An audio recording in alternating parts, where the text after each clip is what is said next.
Halo, selamat datang kakak.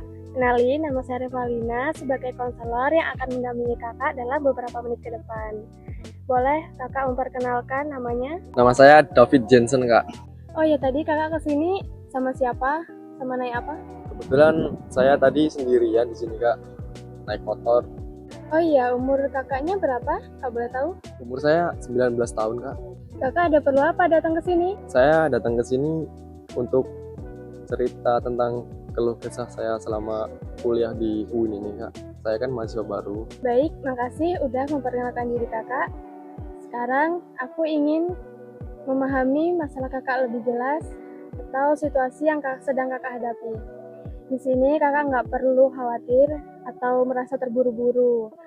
Kakak juga nggak perlu khawatir masalahnya nggak akan menyebar kemana-mana. Di sini kami menyampaikan bersifat rahasia. Jadi masalah apa yang sebenarnya yang kakak rasain hari-hari ini? Nah, jadi gini, Kak. Masalah saya itu, saya kalau mau presentasi sering merasa takut, gugup, cemas. Nah, saya ingin meminta solusi kepada kakaknya, gimana sih biar saya itu bisa presentasi dengan lancar, bisa menatap orang banyak itu tanpa adanya rasa takut, gugup, dan cemasnya. Dari cerita kakak tadi jelas ya bahwa kakak mengalami cemas yang cukup mengganggu. Wajar kok cemas muncul saat bicara di depan orang banyak. Malu itu bukan tanda kamu kurang kemampuan. Itu cuma cara tubuh atau pikiran kamu merespon situasi yang terasa menegangkan. Banyak juga orang yang mengalami cemas seperti kakak tadi. Cemas itu kayak bisa dilatih dengan pelan-pelan. Di sesi ini tugasku bukan memaksa kakak untuk langsung berubah, tapi menemani sampai menemukan cara supaya kakak bisa nyaman mengekspresikan pendapat.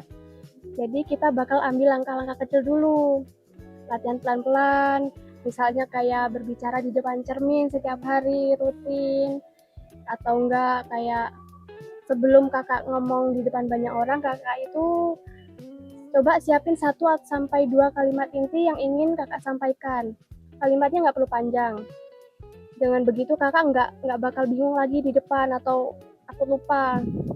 Atau yang ketiga, kakak bisa juga memberi izin kepada diri sendiri untuk salah. Karena orang yang paling percaya diri pun pasti pernah salah. Kesalahan bukan kegagalan, tapi latihan. Nah, kalau kakak mulai merasa gugup, tarik napas pelan-pelan, tahan sebentar, lalu hembuskan.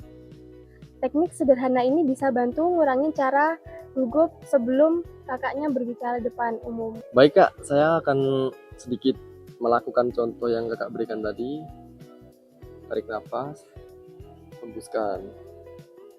Nah, saya sudah mulai agak tenang sih, Kak. Baik, di sesi berikutnya kita bahas apa yang kamu rasakan ketika mencobanya. Kalau masih berat, nggak apa-apa. Kita evaluasi bareng-bareng dan cari cara yang lebih nyaman buat kamu ke depannya. Fokus kita bukan langsung menghilangkan rasa malu, tapi membangun keberanian kecil yang nantinya makin besar. Saya nanti di rumah akan melakukan contoh yang kakak berikan tadi, kayak menatap di depan cermin langsung, bicara di depan cermin, dan sedikit agak menenangkan itu tarik nafas terus buang. Terima kasih sudah terbuka dalam sesi hari ini. Kamu sudah melakukan langkah yang baik dengan datang dan mau membicarakan apa yang sedang kamu rasakan. Kita akan hadapi semuanya pelan-pelan, satu langkah demi satu langkah. Baik, sekian konseling dari saya. Makasih sudah bisa terbuka di sesi kali ini. Saya tutup. Iya, saya juga senang, Kak, bertemu kakak lagi.